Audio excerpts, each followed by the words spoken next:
Good morning students. Hindi में आज हम कविता 5 प्रभात का अभ्यास करेंगे। तो आपको प्रभात क्या है वो तो आपको पता ही होगा कि प्रभात किसे कहते हैं। जो सुबह का 4 बजे से लेके 6 बजे तक का वक्त होता है उसे प्रभात बोलते हैं। जैसे सुबह 4 बजे प्रभात शुरू हो जाती है, धीरे धीरे सूरज दादा अपना प्रकाश फैलाने लगते हैं और ऊपर आते जाते हैं। तो 6 बजे तक तो एकदम वो अपना प्रकाश फैला देते हैं सारे। जैसे प्रभात होता है तो पंछियाँ चिड़िया पेड़ पर बैठी है वो भी चहचहाने लगती है, वो मधुर गान गाने लगती है। सब लोग अपने अपने काम में जुट जाते हैं।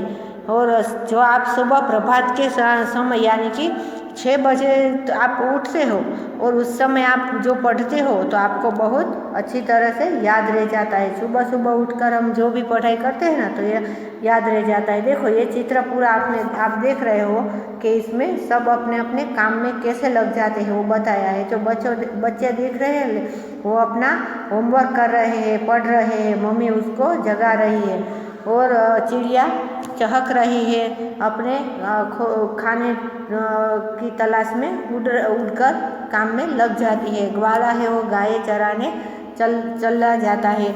और फिर तितलियाँ है वो भी अपना खाना ढूंढने के लिए फूलों पर मंडराने लगती है। उसी तरह प्रभात के समय सब अपने अपने काम पर लग जाते हैं और सब जुट जाते हैं। तो आज हम प्रभात के इस काव्य से हम देखते हैं कि कौन क्या कर रहा है। तो इस कविता के माध्यम से कवि ये प्रभात यानी प्रातःकाल के मनमोहक दृश्य का वर्णन किया है। प्रातःकाल होते ही फूलों की कलियां खिलने लगती है, पंछी चहचहाने लगते हैं, ग्वाल गाय लेकर चलने लगते हैं तथा बालक पढ़ने लगते हैं। चमेली की महक से भंवरे मंडराने लगते हैं। सूरज की किरणों से जग खिल उठता है तथा ठंडी हवा प्यारी लगती है। जैसे प्रभात के समय तो बहुत ज़्यादा धूप नहीं होती है, इसीलिए हमें उसकी हवा भी सुबह सुबह की एकदम ठंडी लगती है और हमें बहुत मज़ा आता है उस हवा में बैठने से। पत्तों पर पड़ी ओस के समान बिखरी हुई प्रतीत होती है। ओस यानी देखा है ना आपको, सुबह सुबह पत्तों पर पानी की बूंदों जैसा हो गया होता है, उसे ओस बोलते हैं। वो मोतियों की तरह लग रहे हैं।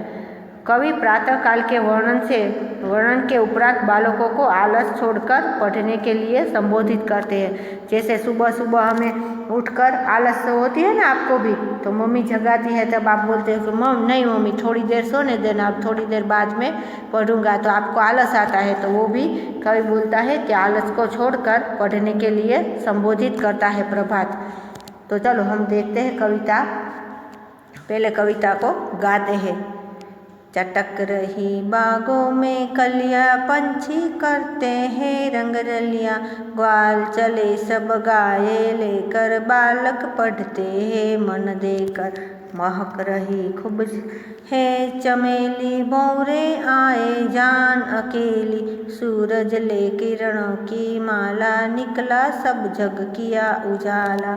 ठंडी हवा लगे अति प्यारी, क्या शोभा देती है क्यारी, पत्ते यूं ओस से जड़े हैं, जैसे मोती बिखर पड़े हैं। उठो बालको हुआ सवेरा, दूर करो आलस का डेरा, मुँह धोवो थोड़ा कुछ खाओ, फिर पढ़ने में ध्यान लगाओ, फिर पढ़ने में ध्यान लगाओ। चटक रही बागों में कलियां, पंछी करते हैं रंग रलियां, ग्वाल चले सब गाये लेकर, बालक पढ़ते हैं मन देकर। तो बच्चों इस कविता को हमने गाया और समझा, तो आप भी एक कविता सुनने के बाद गाने की कोशिश करना। तो चलो अब हम आगे समझते हैं कि चटक रही बागों में कलियां यानी बागों में कलियां लगी है। वो छोटे छोटे अंकुरों की तरह आपने देखे ना, डाली पे पहले कलियां आती है तो कितनी छोटी होती है, वो चटक रही यानी महक रही है। पंछी करते हैं रंगरलिया यानी पंछी सब प्रभात के समय जाग जाते हैं और वो रंगरलिया यानी अपना गान चहचहाने लगते हैं। ग्वाल चले सब गाये लेकर, ग्वाल सब गाये लेकर चल पड़े हैं ग्वालों को चराने के लिए, गायों को। बालक पढ़ते हैं मन देकर, बालक मन देकर पढ़ने लगते हैं। महक रही खूब चमेली, भौरे आए जान अकेली। महक रही खूब चमेली, चमेली के पेड़ पर चमेली के पौधे पर चमेली के फूल होते हैं, वो बहुत महक रहे हैं। उसके ऊपर भौरे आ गए हैं। सूरज ले किरणों की माला, निकला सब जग किया उजाला। सूरज दादा है वो किरणों की माला, यानी कि किरण होते हैं वो धरती तक पहुंच गए हैं और वो निकल पड़े हैं और जग में उजाला कर रहे हैं।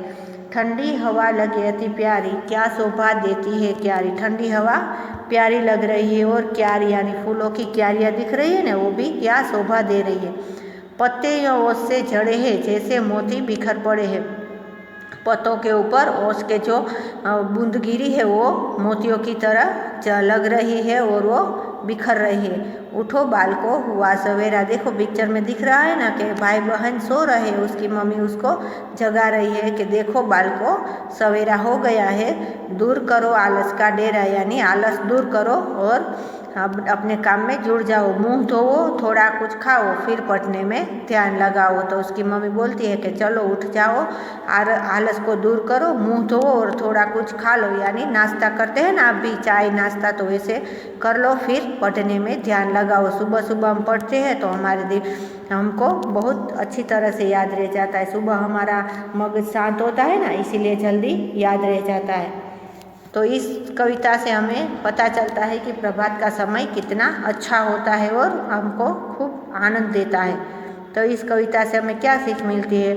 सुबह अपने साथ खुशहाली लेकर आती है। जो सुबह सुबह होती है वो हमारे जीवन के पूरा दिन कैसे हम शुरू करते हैं उसकी खुशहाली लेकर आते हैं। तो हमें भी ये प्रभात की तरह हमेशा खुश रहना चाहिए और जीवन में हर पल खुश रहना चाहिए। चलो बच्चों आगे हम देखते हैं शब्द अर्थ। चलो बच्चों हमने काव्य तो समझ लिया, अब हम शब्द अर्थ समझते हैं, यानी वर्ड मीनिंग। बाग, बगीचा, गार्डन, GARDEN गार्डन। बालक, बच्चे, चिल्ड्रन, CHILDREN चिल्ड्रन। किरण, प्रकाश, ray of light, RAYOFLIGHT ray of light. सवेरा, सुबह, मॉर्निंग, MORNING मॉर्निंग। ग्वाल, गाय भैंस चराने वाले, काउबॉयज, COWBOYS काउबॉयज। पंछी, पक्षी, बर्ड्स, BIRDS बर्ड्स। महक, सुगंध, फ्रेग्रेंस, FRAGRANCE फ्रेग्रेंस। अति, बहुत, वेरी, VERY वेरी। आलस, सुस्ती, लेजीनेस, LAZINESS लेजीनेस।